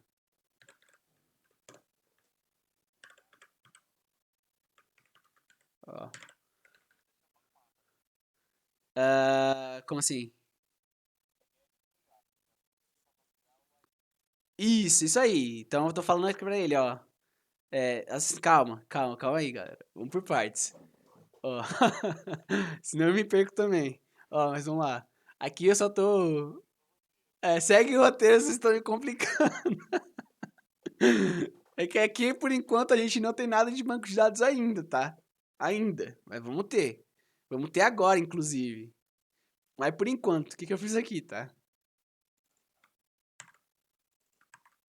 Mas é porque eu não fui atrás, mano. Eu não fui atrás mesmo, entendeu?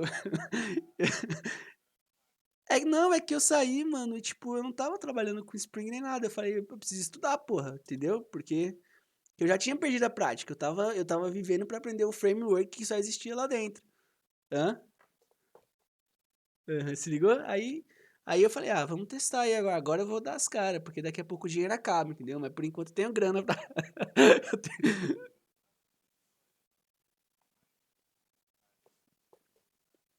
eu tenho uma preguiça de usar LinkedIn, mano. Eu não sei, mano. É foda, eu tô ligado. Eu tô ligado, eu recebo bastante. É que é postar, o lance é a postagem, mano. Tipo, até meu LinkedIn é maneiro, mas eu não consigo, mano, fazer postagem. Eu sei, mas eu não consigo, eu sei lá, mano, é parada minha. Meu GitHub é muito bom, tipo, tá ligado? Meu GitHub é muito bom, mano. Só que eu não sei se os caras olham o GitHub igual eles olham o LinkedIn. Então eu só preciso que eles olhem meu GitHub, tá ligado? E de resto eu me garanto, mas. Ó, se liga, o que eu fiz aqui, tá? Eu coloquei aqui na rota de mapping, tá certo? Na rota de get, do verbo get, do mapa aqui, desse cara aqui, ó. Quando eu passar esse cara aqui, mais uma barra, eu vou cair aqui dentro. Chamando no método get, tá? Então, ó, acho que aqui até vale a pena a gente ver a parada do Postman um pouco. Na verdade, a gente vai ter que ver até repositório, a gente vai ter que mexer um pouquinho com o banco de dados. Só deixa eu ver como eu vou falar isso, tá? Ó, mas basicamente, ó, quando eu fazer isso aqui no meio, na minha URL, ó, aqui eu tô chamando meu recurso geral. Quando eu passar isso aqui e passar um número, eu tô acessando essa minha rota específica, tá? De get. Quando eu fazer isso aqui. Esse número ele já... Quando eu falo que é path variable aqui, eu tô falando pro Spring, ó. Quando te passarem esse caminho aqui, esse caminho aqui, esse caminho aqui, ó. O que chegar interpolado aqui com esse nome, tá? Então ele faz uma interpolação, tá? Por isso que tem que ser exatamente o mesmo nome, tá? Porque depois que ele passou da barra, ele vai ler o que tiver depois como essa interpolação aqui, que tá entre chaves. Ele vai saber que ele tem que pegar esse cara como um long, com tipo long, que vai vir pelo path variable, que é caminho da variável de caminho. É literalmente isso, tá? Ele fala, isso aqui é uma variável que está vindo pelo caminho da requisição. Então ele entende isso automaticamente, ele sabe que a gente vai pegar por aqui. A partir desse momento, a gente tem esse ID de empresa, por exemplo, para trabalhar aqui dentro do código, tá? Então para usar lá no banco de dados ou qualquer coisa que seja. Então basicamente é isso, ó. Quando eu estiver chamando esse caminho aqui, nesse método de get, depois da barra, eu vou ter uma variável passada pelo caminho, que é essa variável aqui, que eu estou interpolando e estou pegando aqui, tá? É para isso que serve essa notação, para facilitar a nossa vida. A gente não tem que passar um regex gigantesco para fazer isso, que é o que a gente precisaria fazer se a gente estivesse fazendo manualmente. O Spring já traz essa facilidade para a gente. Então aqui dentro eu vou ter essa variável para trabalhar, tá? Então é uma eu não sei se é certo eu chamar de subrota, tá? Mas é como eu gosto de falar. Ele é uma subrota da nossa rota principal do recurso de empresa. Agora a gente vai precisar trabalhar com banco de dados, então a gente vai precisar do nosso repositório. Então vamos lá, vamos criar uma interface nova. Vou chamar de empresa repository. Eu acho que é extends, tá? Eu acho que é... Cara, eu acho que é extends, sabe por quê? É porque ele vai... ele tá trazendo tudo que ela tem como herança, entendeu? Porque o JPA Repository é a parte final que traz o CRUD Repository, o Pageable and Sorting, tá ligado? Então tem que estender. Cara, nesse caso aqui sim, e em outros casos que não é aqui, sim também, tá? Porque vai entrar naquilo que eu te falei. É porque assim, se você não estiver usando Spring, mas os caras usarem o padrão de repository, que é um padrão que vai além do Spring, não é Spring, saca? É um padrão geral, vai ser muito comum tu ter um repository que vai ser assim, ó. Empresa repository interface, public get empresa, sabe? Sei lá, sabe? Você vai ter isso aqui. Aí o que vai rolar? A implementação concreta disso vai estar em outro lugar, mas no seu código inteiro você vai usar essa empresa repository. Se ligou? Então é comum que seja uma interface para que você não fique dependendo de implementações concretas. É até não sei se é de Solid ou não, mas é um princípio que diz que você tem que depender de interface e não de implementação concreta. Porque com interfaces você quebra menos o seu código, você tem uma coesão maior, tá ligado? Então provavelmente você sempre vai ter. Vamos voltar aqui. Ó, o JPA Repository ele pede duas coisas pra gente fazer a extensão dela. Ele pede, deixa eu só olhar a declaração, mas se eu não me engano, ele pede o tipo da nossa chave primária, do nosso identificador, que no caso aqui a gente botou como long, então ele sabe que o identificador da empresa é long. E ele pede o próprio modelo, tá? Então aqui a gente passa em empresa. Fazendo isso, ele já consegue mapear todos os métodos que a gente tem comuns do JPA Repository, tá? Que vem de antes dele, que vem lá nas, sei lá, nas interfaces lá atrás, de CRUD, de paginável, de tudo. Ele consegue entender só da gente passando isso aqui, ó. O long, que é o tipo da nossa chave primária, não precisa ser long, tá? Pode ser, se fosse CPF, seria string, né? Whatever. E o tipo do objeto que a gente quer mapear, tá? Só deixa eu ver uma coisa, será que é essa ordem mesmo? Deixa eu dar uma olhada aqui. Não, a ordem estava errada. É aqui. É aqui e aqui, vamos ver. É isso mesmo, ó, o tipo do objeto e o ID. Beleza. Então, ó, tipo do objeto e ID. Isso aqui, mano, já vai fazer toda a conversão automática que o JDBC a gente teria que fazer na mão, tá ligado? Ele já vai entender que toda a parada que eu chamar a partir da empresa repository, ele vai me devolver uma empresa e ele sabe que ele tem que fazer operações no identificador único dele pelo tipo longo. Então já temos aqui. E claro, né, anotar isso aqui como um repository. De novo, se eu olhar o repository, ó, ele é um alias para componente, tá? Então eu tô falando assim, ele é um componente do Spring. O Spring você vai gerenciar o ciclo de vida dessa classe. Mas quando a gente usa anotações mais específicas, a gente está dando um significado semântico maior para isso aqui, tá ligado? A gente tá falando isso aí é um componente. Só que ele é um componente do tipo repositório. E agora a gente volta lá e a gente vai precisar. Se a gente vai precisar fazer a busca aqui dentro, a gente vai ter que injetar esse objeto, tá? Então vamos lá. Ó, se a gente fizer isso aqui dentro, a gente vai rolar a injeção de dependência, tá? De novo. Injeção de dependência e inversão de controle. A nossa classe empresa controller tem a dependência da repositório dela. Só que a gente não vai instanciar alguém tem que instanciar um repositório de empresa aqui dentro.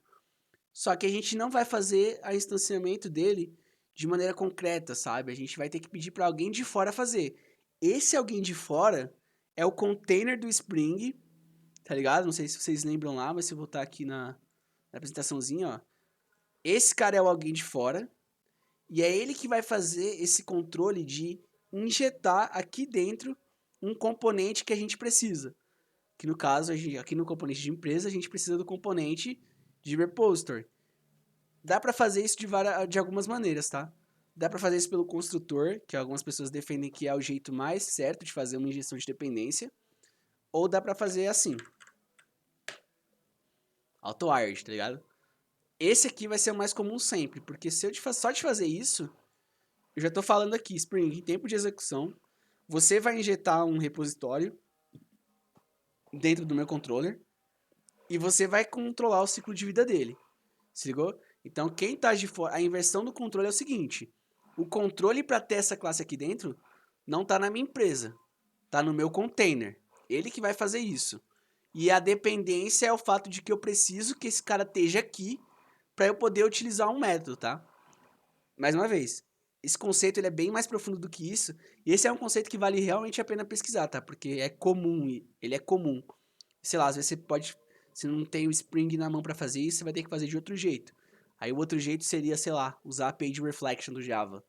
Aí daí já é outro assunto, mas ele é um conceito que realmente vale a pena ser pesquisado. Então pronto, a gente tem o nosso repositório injetado aqui, e a gente já pode usar ele para devolver uma empresa. Como é que funciona? Fácil, ó, se liga. Eu pego isso aqui, se eu dar um ponto aqui, olha o tanto de método que eu tenho, tá ligado? Eu tenho delete all para deletar uma lista, delete all com iteração, aí fazendo outra parada, delete por ID, embed, que bet é uma... Eu trabalhava com isso lá no banco. É basicamente você fazer o processamento de muitos arquivos, a gente já tá falando de milhões de registros, tá ligado? E você tem um tempo X para fazer isso. Geralmente, lá no banco, como era esquema de auditoria, ele rodava tipo de madrugada, até das 1 às 3. Ele processava toda a quantidade de dado para gerar um auditor contábil, enfim. Batch é um processamento de rotina de muitos dados e a ideia dele é tipo sempre ser muito performático, tá ligado? Mas aí já é outra história. Então ele tem, olha o tanto de método que tem, tá ligado? Só da gente estender o repositório, a gente tem todo o método comum que existe num CRUD, mano. Já tem tudo aqui, tá ligado? Simples assim. Então vamos lá, find by ID. Quando a gente passa o find by ID, eu passo o ID da empresa. Ó. Pronto, tá ligado? E de novo, cadê esse método aqui, ó? No nosso repositório? Não tem, tá ligado? Porque a gente está estendendo ele. Não significa que não tem uma implementação concreta. Tem uma implementação concreta. Em tempo de execução, a gente vai ter essa implementação concreta sendo feita quando a gente cair aqui dentro, tá? Então, é isso. A gente já tem todo... A gente tem o salvar, a gente tem O atualizar, que é a mesma coisa do salvar, só que a gente passa o ID também junto. Então a gente tem o salvar, tem o atualizar, tem o deletar, tem o criar, tem o achar. A gente tem tudo. Achar por ID, tá? Achar por ID. A gente já tem tudo isso pronto, se ligou? A gente não precisa fazer mais nada.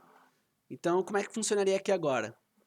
Supondo que meu usuário vai fazer uma requisição por empresa, para achar uma empresa específica, a gente vai buscar ela. Só que quando a gente busca, a gente precisa desse objeto aqui para poder retornar, tá? Então vamos ver o return. No final eu vou falar sobre o response entity também, tá? Aqui.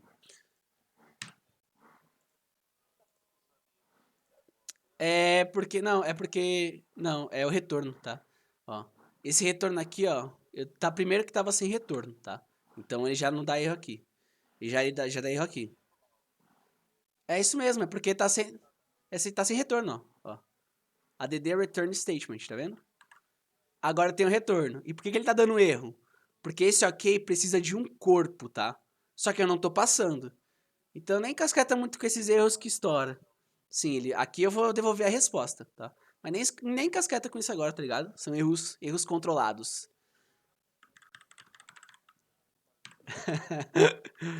Tô ligado, tô ligado, tô ligado. Sei exatamente como é, mano. Ó, então. Ainda não, ainda não. Ó. Conhecem o optional? Acho que não. Então, o que rola? O optional, ele é um jeito de você trabalhar com objetos que podem ser nulos, tá?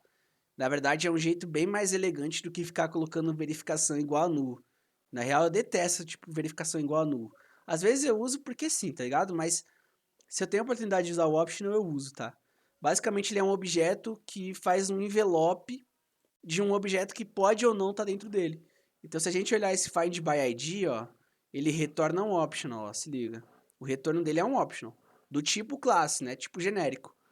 Então, a gente pode parametrizar ele com qualquer coisa. Então, ele pode ir no banco de dados, pode fazer a pesquisa, mas ele pode ou não achar, entendeu? E aí, qual que é a vantagem que você tem em trabalhar com optional? É porque eu posso fazer isso aqui, ó. If present, tá ligado? If is null, tá ligado? Tipo, eu posso fazer, tipo... Deixa eu achar a verificação de null. Empty, ó. Is empty. Você pode trabalhar desse jeito, tá ligado? Em vez de você fazer isso aqui. Empresa optional igual nulo. Botei 3 igual por causa do JavaScript. Pronto. Igual nulo. Ou diferente de nulo. Tá ligado? Essas paradas aqui não é muito legal, não é muito programático, não é muito explícito. Isso pode ficar meio confuso também. Claro que a gente tá fazendo um exemplo bobo aqui, tá ligado? Mas quando você usa o optional, você tem muito mais métodos para fazer. Então, sei lá, eu posso vir aqui e fazer um is present, saca? Ou posso dar um or else para fazer uma outra operação, sabe? Então, tipo, passando lambdas. Mas aqui a gente vai entrar muito em um Java mais pra frente, tá ligado? Não vale muito a pena. O básico dele, mano, é entender que ele é um opcional que envelopa um objeto e aí a gente pode trabalhar com coisas do tipo isEmpty. Então, vamos supor que eu busquei agora isso aqui lá no meu banco de dados. Se eu quiser, eu posso fazer isso, ó. Eu posso fazer uma verificação baseada nesse cara e aí a minha resposta vai ser diferente. Eu posso retornar outra coisa. Not found. Exatamente, exatamente. Aqui eu retorno um not found de status, mas não me impede de jogar uma exceção aqui dentro. E aí eu trato a exceção e mostro uma mensagem personalizada, entendeu? Então essa é a parte importante do optional. É você trabalhar com nulos de um jeito mais elegante, tá ligado? Então assim, eu recomendo muito mais do que ficar fazendo verificação do tipo é igual a nulo, não é igual a nulo, se ligou? É bem legal, tá ligado? Esse optional. Então vale a pena dar uma olhada nele, ele é bem simples de trabalhar também, tá ligado? Não tem muito segredo. Aqui a gente tá pegando como optional porque é o retorno do método, tá? Então tem que ser optional. Aí eu posso, sei lá, busquei minha empresa, se ela não existir, eu vou falar, eu vou retornar um not found. Se ela existir, eu vou retornar minha empresa pegando ela, tá? Ó, fazendo um get. Por que eu tenho que fazer um get? Porque aqui, ó, nesse ponto, eu não tenho um objeto de empresa, tá? Eu tenho um optional. Então eu não posso retornar um optional. Por que eu não posso retornar um optional? Porque eu falei aqui em cima que meu retorno é um response entity do tipo empresa. Então eu não posso retornar isso aqui. A minha empresa está dentro desse optional. Aqui eu sei que já passou dessa verificação. Se não caiu aqui, então ele vai cair aqui. Então eu sei que eu tenho um valor aqui dentro. Aí eu posso dar um get. Quando eu dou um get, eu estou pegando o objeto que está lá dentro, que é a empresa. E aí eu já posso responder, tá? Então basicamente nosso método termina. E o que que é o response entity, tá? Chegamos lá. Cara, ele é um envelope para você responder requisições HTTP. Então deixa eu voltar aqui, ó, e olhar esse cara aqui. Ó. Tá vendo esse objeto aqui do HTTP? Essa resposta? O response entity é isso, tá ligado? Abstraído como um objeto. Então eu tenho várias coisas, ó. Eu posso vir aqui, ó, no response entity, o que que eu tenho aqui? Eu tenho um body, tá vendo? Build, ó. Então ele vai fazendo body, ó. Quando eu mando um OK aqui, ó. Tá vendo? É um body. É que eu tô usando métodos já prontos, tá? Mas, por exemplo, se eu fizer isso aqui, fizer isso, ó, eu tenho um OK que recebe o corpo. Onde é que tá esse corpo? Tá aqui, ó. É o corpo da requisição, corpo payload. Eu quero usar um cabeçalho, sei lá, header. Vamos ver se tem alguma coisa para header aqui. Ó, not found, status, sem conteúdo, empty. Então ele é mais para testar, ó. Tem header, builder, body builder. Tem muitos. Ele é uma representação de resposta de uma entidade, tá? É exatamente isso. Ele me serve para gerar uma resposta dessa requisição que eu vou fazer. Então ele é meio que um envelope. Então, quando a gente está falando de HTTP, a gente tem que trabalhar com status. E eu posso colocar vários status nele. Então, por exemplo, um outro jeito que eu poderia ter feito, eu poderia vir aqui, ó, e ter feito dessa maneira. Ó, ponto status, HTTP status. Eu poderia passar um criado, poderia passar um not found, ó. Tudo isso aqui é status HTTP, tá ligado? Método que não foi achado. Então ele é um jeito pra gente trabalhar com status. Então eu poderia botar aqui um OK. Vamos ver se tem OK. Tem OK. E aí eu falo que no corpo dele, ó, ele vai passar a empresa. Get. Se ligou? Então é basicamente isso, tá? O response entity, ele é um outro envelope. Eu gosto de falar bastante de envelope, mas é a analogia melhor que eu tenho. Ele é um outro envelope para tratar requisições. Então, agora que a gente já tem tudo aqui feito, dá pra gente ver um fluxo completo, tá? Finalmente. Então, eu vou subir a aplicação.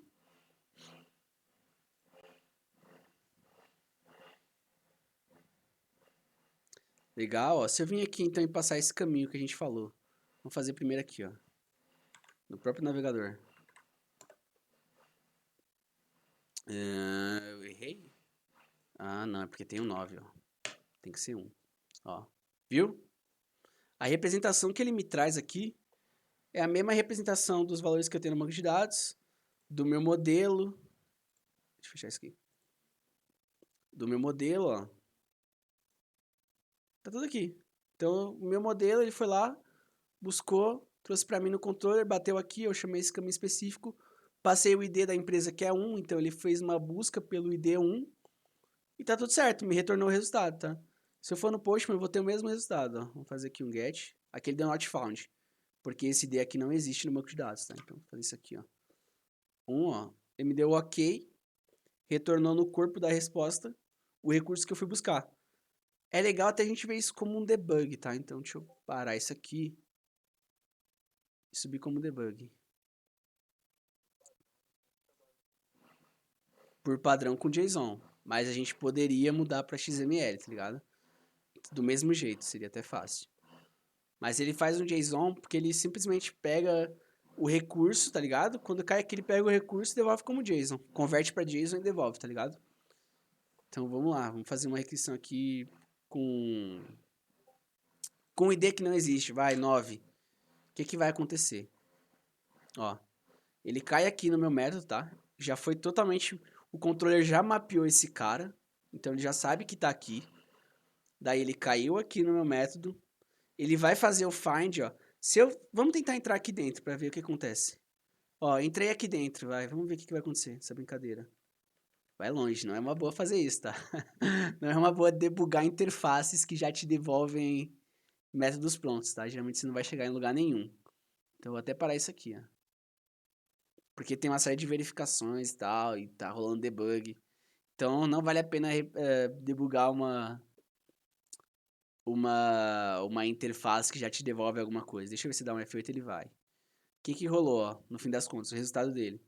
Ele foi fazer uma busca baseado nesse ID9, ó. Então o ID que a gente passou aqui, ó, ele já entendeu como sendo uma variável de caminho, ele já atribuiu o valor e já chamou o repositório para fazer essa busca. Ó, aí dei aqui um objeto, ó, do Spring Proxy, tá? Então nem casqueta com isso, é um objetaço do Spring que tem a ver com olhar a classe de dados e tudo mais. O que importa pra gente é aqui, ó. O nosso option tá vazio, porque não existe. Se tá vazio, ele vai cair no not found e vai dar uma resposta pra gente. Pronto, acabou o nosso método, tá ligado? E é por isso que a gente tem a resposta de not found, se ligou? Do mesmo jeito, se eu passar um ID que existe, vamos lá. Vamos ver se vai cair no debug. Porque a gente tem que fazer de novo. Ah, cara, é bem tranquilo, tá? Vou mostrar. Debug, tá? Isso aqui é ultra útil, mano. Ultra útil mesmo. Pra você. Se você fazer um debug, você vai ser capaz de ler qualquer código do mundo, tá ligado?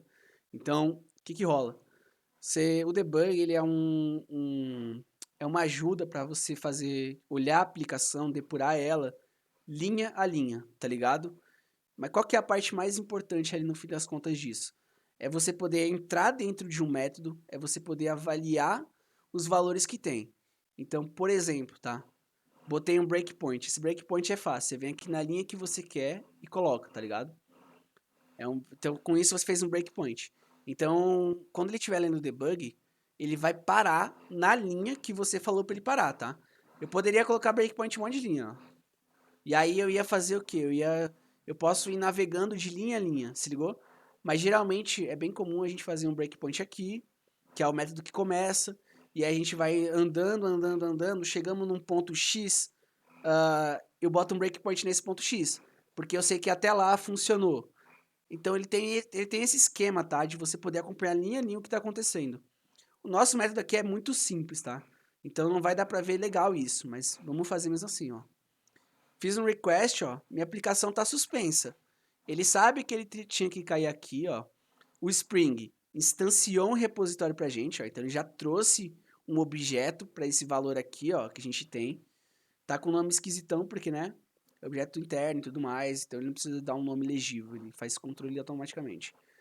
Mas o Spring injetou, ele subiu a nossa classe, injetou o repositório, e agora aqui dentro eu caí na linha que eu pedi um debug, que é onde? Nesse método. Então ele veio todo o caminho que está mapeado, chegou aqui, chegou nesse método, ele viu que eu iniciei como debug e ele viu que tinha um breakpoint. Então ele falou: ah, vou parar aqui.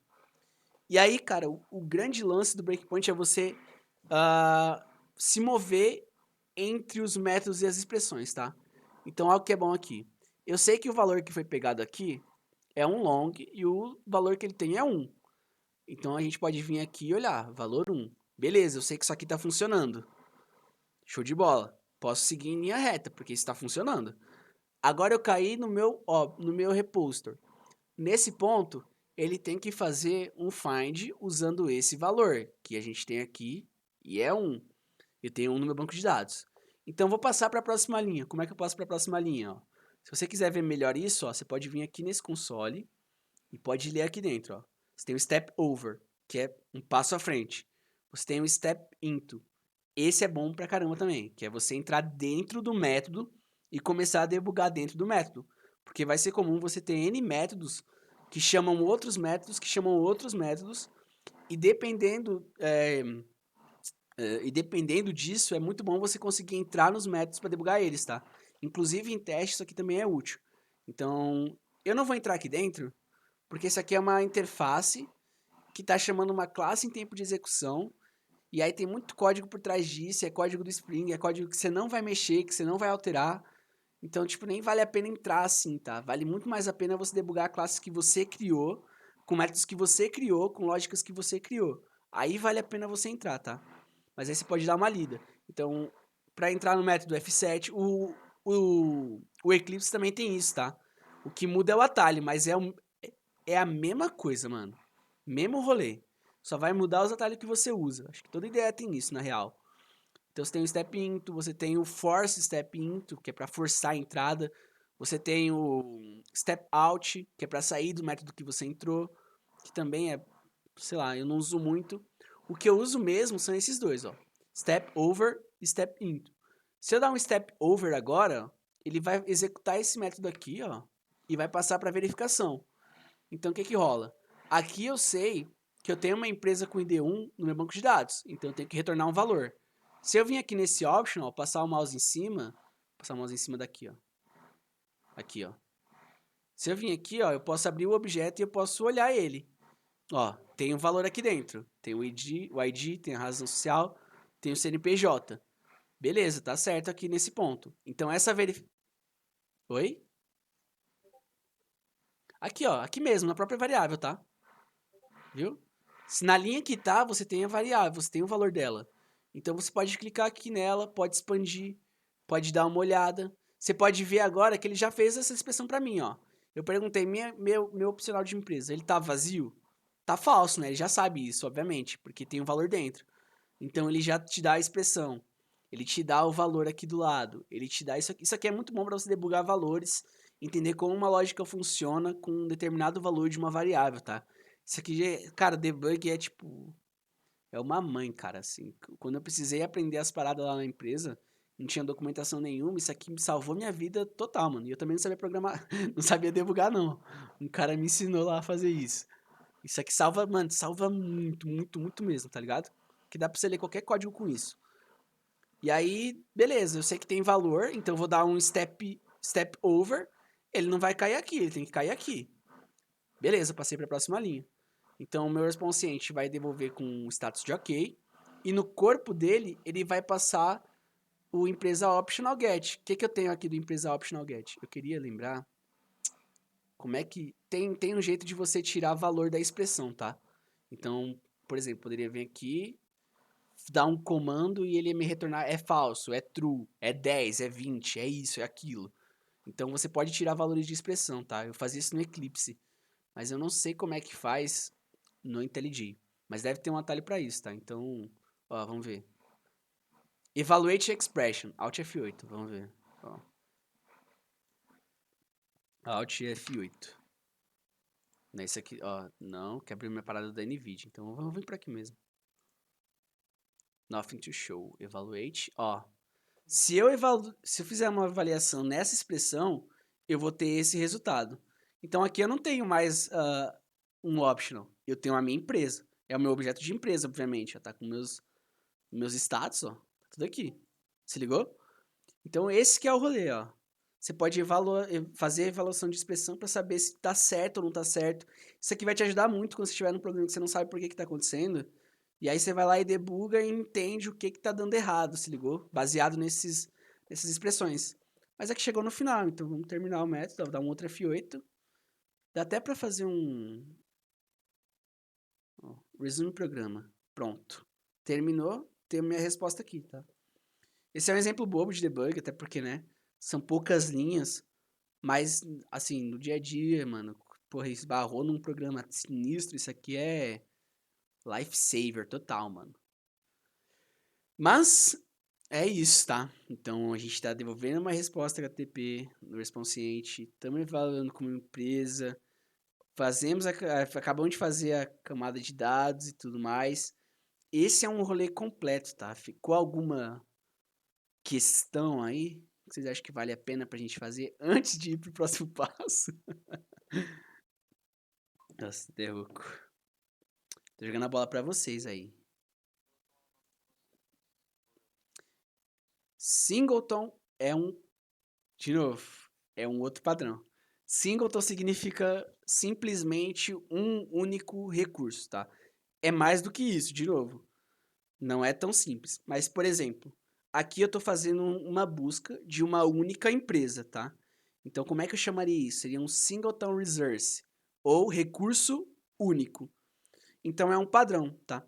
Então, por exemplo, aqui poderia ser buscar singleton resource de empresa, sabe? Poderia ir longe, ó, empresa. Seria mais ou menos isso. Mas quando eu falo de singleton, eu tô te devolvendo uma única coisa, uma única representação. Se eu tivesse devolvendo uma lista, eu poderia colocar collection, sabe? Collection resource. Poderia fazer isso, tá? Aqui foi o nome que eu dei só porque é uma prática você usar esse nome, mas, cara, sinceramente, nada me impede de fazer isso aqui, tá ligado? Buscar a empresa. Nada me impede mesmo, até prefiro, na verdade. Eu usei singleton só porque ele é um jeito comum de você se referir a um único recurso, tá ligado? Mas, de novo, é um padrão que tem muito mais coisa do que isso. Ele pode usar para outras N coisas. Mas o core dele é esse, ele é um único recurso. Então, poderia deixar singleton empresa, buscar singleton resource empresa, e por aí vai, tá? Mas a ideia é essa. Respondi? Tá, então é isso, tá, guys? Tivemos um fluxo completo. Temos dúvidas até aqui?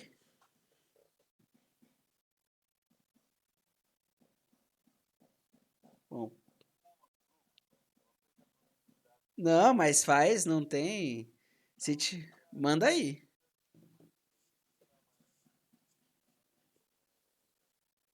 Se tu entendesse, assim, contanto que você tenha entendido o fluxo e tudo mais, mano, mas dependendo aí pode mandar, tá? É importante a gente não ficar com nada preso não, mano. Se tu- Tô escutando, tá me escutando.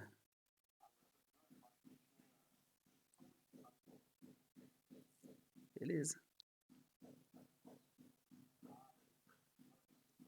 Tô escutando, pô, tô escutando.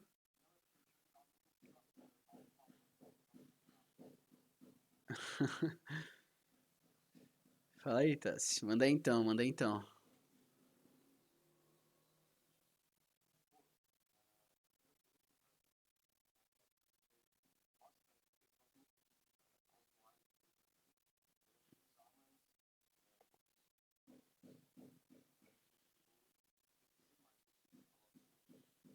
Uhum.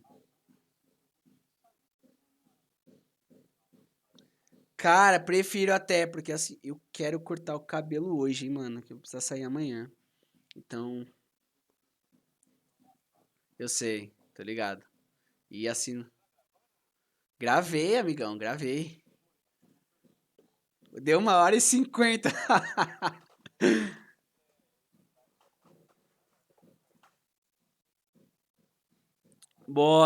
Eu boto sempre, mano, eu boto sempre. É porque já tá cortado a interação, mas não queria cortar, eu queria deixar as perguntas, só que eu esqueci de configurar o áudio do OBS pra pegar o volume de vocês, tá ligado? Porra, eu não acho, mano, sabia? Eu gosto,